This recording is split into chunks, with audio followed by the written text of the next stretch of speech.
Chief Meteorologist James Sahara and Storm Track 8 Weather. Sponsored by your local Jewel Osco. Spring right around the corner, and these guys won't get to play that much anymore. Last weekend for the season for Ski Snowstar.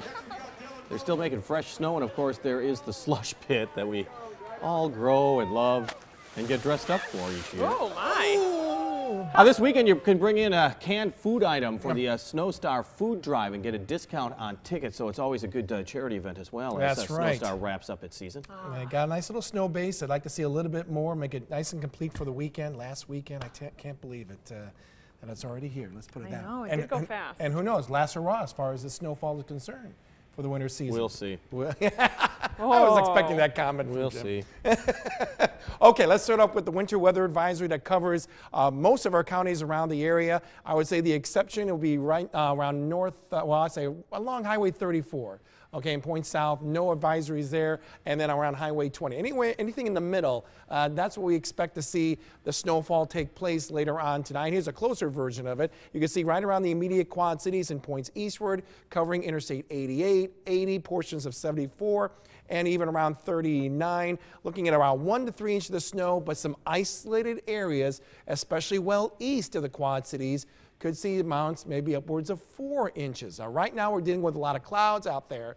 No snow really reaching the ground, at least nothing we've heard as of yet, and only because the air is slowly saturating down to the ground. So once that happens, then we start seeing that snow begin to fly, and we're already seeing a nice little wave located just near Des Moines and points east. That will be likely the one that's going to start helping to accumulate some of the snow on the ground. And we'll expect that coverage to become more widespread as we head later on tonight, very likely starting around 9, 10 o'clock, I would say, and thereafter. I think the most accumulating snow will be taking place overnight, and then the last of the snowflakes should be taking place, I would say, right around sunrise or so.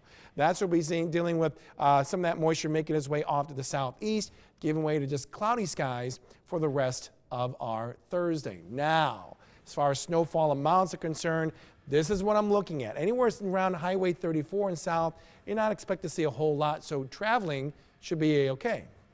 Farther north as you go, that's where we're looking at 1, 2, even maybe close to 3 inches of snow, but isolated spots could be seeing a little bit more. So this is where the traveling is going to be a little bumpy, I would say, come early tomorrow morning if you're heading off to work or school. This is where things could get a little rough. Even though it's not a lot, this is a packed snow, so there'll definitely be some shoveling involved, that is for sure. Of course, that'll have an impact on our temperatures come tomorrow. Low, mid-30s for daytime highs from Galena right through Sterling Rock Falls, even as we make our way to Kewaunee and Princeton, looking at a good 1, even 2 inches of snow in this general area. And then farther south as you go, we're looking at more of a rain-snow mix. And that's why those snowfall amounts aren't expected to be all too great. We'll continue to monitor this as we go through the evening.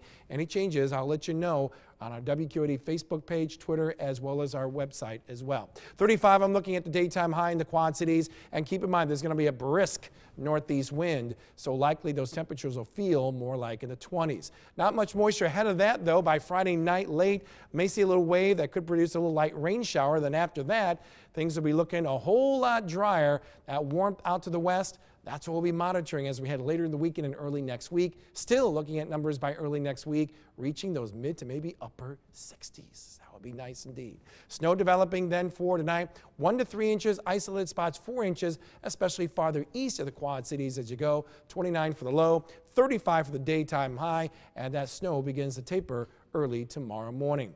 That'll keep those temperatures in the 30s on Friday, and then heading into the weekend, that's where we see that nice improvement in numbers, 40s, 50s, Saturday, Sunday, and then heading into next week, at least several days I see, with daytime highs in the 60s, the price we pay, it's going to get a little soggy in spots, but not a total washout. Later Monday, scattered on Tuesday, that will hold true, possibly even going into Wednesday. Yeah, I think we can figure out why Snowstar is closing this weekend. Yeah, makes sense. 60 starting on Monday, all right. Thanks, James. A Virginia girl is collecting Barbie dolls to donate to girls in shelters and foster homes. Back in January, the 9-year-old started the collection with just 5 dolls. They were her own Christmas gifts. She decided to donate them instead of playing with them.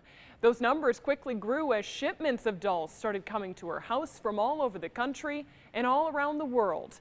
Now she's collected more than 1,000 of them.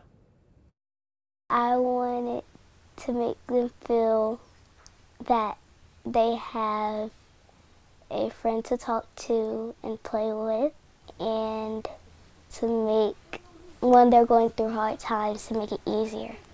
Now she's launching a website to continue her efforts as well as inspire others to do the same in their neighborhoods. It's been a historic season for the Davenport North girls basketball team. Can they keep this ride going in the state quarterfinals? We'll let you know and recap the game coming up next in a live report.